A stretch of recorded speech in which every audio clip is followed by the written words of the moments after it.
Afternoon all. I thought it would be useful to take a peek at Max Euwe's style with the black pieces in 1928 when he won the Amateur Championship. So remember, he was about to play, well, a few years later he was destined to play Alekhine in the 1935 World Championship match. We really want to get evidence of Max Euwe's style and sort of see, how could it have been effective against Alexander Alekhine later. Style in chess, perhaps you can argue it's on top of competitive result, that different styles can reach the top in chess, like Capablanca's style was distinctly different from Alexander Alekhine's. Capablanca's actually would pass more engine inspection, I guess, because the positions were simpler, and so the potential for huge inaccuracies, I think, was generally less. And in fact, in practice, Capablanca went 10 years without a single loss. And maybe that's partly due to his simplistic style. But of course, things became much more dynamic and aggressive from the 1960s, I believe, with grandmasters seeking more and more even to win with the black pieces, creating very complex dynamic systems for creating counterplay. But anyway, this is back in 1928. Max Euwe's opponent was Jose Joaquin from Mexico. He plays knight f3, and we see a classical response, d5, occupying the centre, and we see an unusual second move from Max's opponent, b3. So how will this be reacted to? Will this dark square pressure be quite dangerous for black?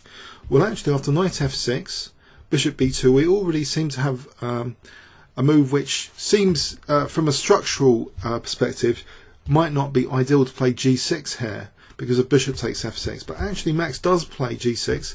He recognises that even though it will be doubled pawns, this bishop on diagonal will be very good. The piece pressure will be quite good there in compensation. Actually, white didn't take on f6, he just plays e3, reinforcing some dark square control. Bishop g7 is permitted. Okay, so d4 now. So white has this grip on the e5 square, a fairly solid position. After castles we see c4, and now we see b6. So Max is basically pointing both bishops across the centre, this kind of X style pressure across the light and the dark squares, and he doesn't mind c takes, where okay, a kind of flank pawn has been exchanged for a centre pawn here, but it would give black some piece pressure along that semi-open d file. And okay, so white wasn't keen on that. He just reinforced his c4 pawn with knight bd2. And then we see bishop b7. So both bishops are just centrally positioned. There's no bad piece as such in black's position here. After bishop e2, which actually it seems a bit passive to play bishop e2, a more modern idea, or generally standard idea, is often for white in these sorts of positions to play something like bishop d3 castle and then later play for e4. But of course it's been discouraged by this lockdown on the e4 square here. But this lockdown is further kind of emphasized with this next move, knight e4, because it will be useful, for example, for the queen to be on c2 to support e4 as well. Now if white takes on e4 here, then d takes, really stretching out this bishop. Doesn't seem to offer white that much. White avoided that and played queen c2, and now we get this exchange on d2, which basically puts the queen on an awkward square. If knight takes, then d takes might actually be winning g2 here. Now there's no real pressure for white now to put behind the e4 break. So without the e4 break, it seems black has a good clamp on the central squares, and now reinforces his d pawn with e6. And here white goes for a flank attack, which classically should be counter-attacked with an attack on the centre, usually anyway. We have d takes c4, which liberates the b7 bishop, now striking at the centre with c5. Okay, h5 carrying on the attack. We have c takes now. After e takes, we have a preventative queen f6. So seemingly wanting to prevent d5 now because of that pin on the bishop. Okay, king f1 is played, and now knight d7. So the knight here might be useful for a later knight c5 or e5 or supporting e5 at some point in the future. Rook d1. Then we have rook ad8. Okay, so already there are some new possibilities like knight c5 potentially on the cards if that rook's staring at the queen. For the moment now, after white plays bishop a1, the bishop's now protected, and actually d5 might be on the cards, which might weaken Max's king safety a little bit if this dark square bishop is exchanged off. He plays actually queen e7, and it really does look as though e5 is on the cards at some point now. Queen e3 is played, which looks as though it's got a fairly crude intention of switching the queen to h3 at some point after hg, and try and make use of the fact that black hasn't at the moment got that much protection on h7. But the calm rook fe8 makes way for the knight to come to f8, which would support that soft spot adequately, and black is still pointing the bishops across the centre here, and the rooks seem also ideally and logically placed here and here down these files.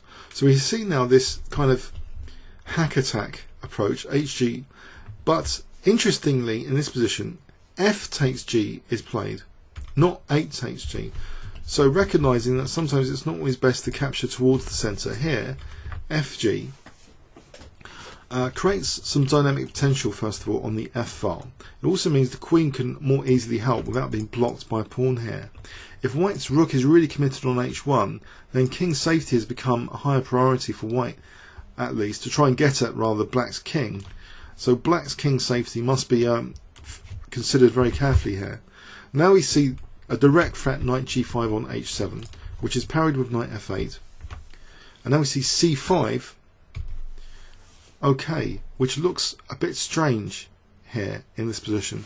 Not only weakening d5, but is this pawn loose? Is this pin going to be useful here or here?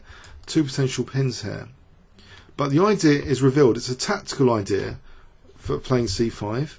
It's revealed after taking here to play now bishop b5, which seemingly, embarrassingly, wins the exchange.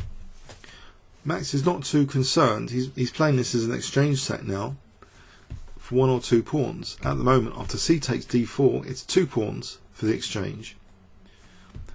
Queen g3 is played here. If he plays queen h3, then queen takes g5. So queen g3 to h4 is going to be the route. Or first, just maybe the main idea is actually at the moment to win this exchange. But unfortunately for white, this is now tactically refuted. Even winning the exchange is refuted here by a key move. If I give you 10 seconds with the black pieces here, can you spot black to play and win material basically? 10 seconds starting from now. Okay, rook d5. Unfortunately, there's a fork here of this fairly loose knight. It's only protected by the queen, and definitely the loose bishop. And as we say, loose pieces tend to fall off. I think there's a John Nunn expression for that. So basically, white's losing material. He takes the rook.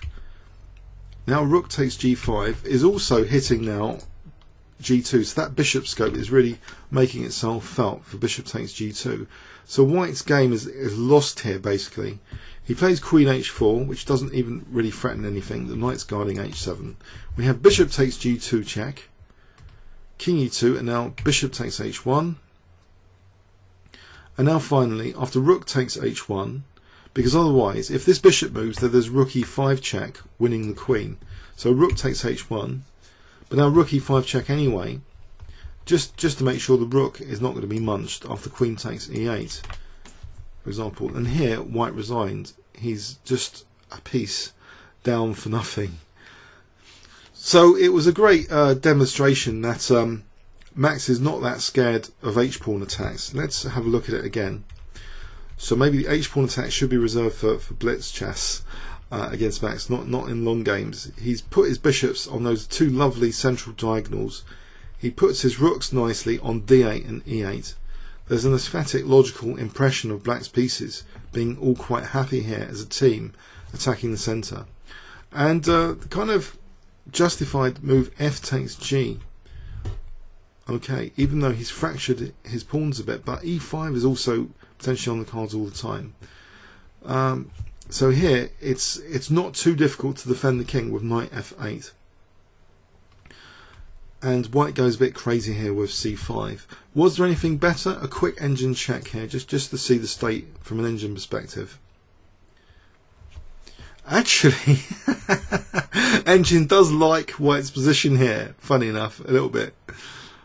As though it wasn't too bad. So maybe it really went downhill, particularly with c5. So king g1.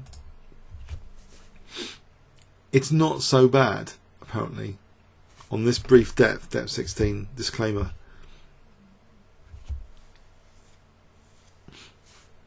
So white's violation of principles with the rooks is not that easy to punish here, it seems. So I think the real howler was presumably c5. This is where black's getting a big advantage now. White makes it worse now.